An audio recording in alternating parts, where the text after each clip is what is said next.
Donc on est à la revue des unes et on démarre avec l'expression qui nous dit que c'est fait.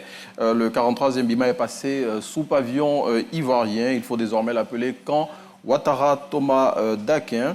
Et comme prévu, la cérémonie de rétrocession s'est tenue hier dans ce qui est désormais l'ex-base militaire française en Côte d'Ivoire. Un passage de témoin réussi selon l'expression qui cite le ministre d'État, ministre de la Défense Téné Birahima Ouattara, pour qui cet acte de rétrocession marque une nouvelle étape dans les relations d'amitié entre la Côte d'Ivoire et la France. La rétrocession du 43e Bima à l'armée ivoirienne est le fruit d'un dialogue stratégique entre le président ivoirien Alassane Ouattara et son homologue français Emmanuel Macron. C'est ce qu'a déclaré hier le ministre des Armées français. Et selon Sébastien Lecornu, qui était présent à la cérémonie, défendre la sécurité de la Côte d'Ivoire, c'est défendre toute la sous-région. Pour le ministre français qui est cité par le quotidien Le Matin, la Côte d'Ivoire est un modèle économique que personne ne doit abîmer. 4 672, c'est le nombre de logements dont les propriétaires ont reçu les clés hier des mains du Premier ministre Robert Begré-Mambé.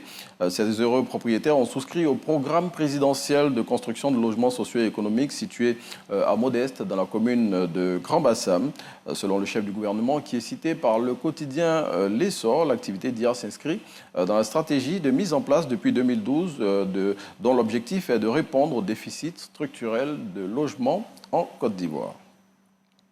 Autre chiffre à vous proposer dans cette revue des unes, c'est 2855 et il correspond au nombre de postes disponibles dans le cadre d'un recrutement professionnel exceptionnel d'enseignants contractuels ouvert par le ministère de l'Éducation nationale.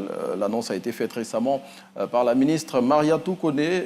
Selon la première responsable de l'éducation qui est citée par le quotidien Le Mandat, les inscriptions en ligne et le dépôt des dossiers de candidature se feront dans les directions régionales de l'éducation nationale et de l'alphabétisation. Et les épreuves commenceront le 10 mai 2025.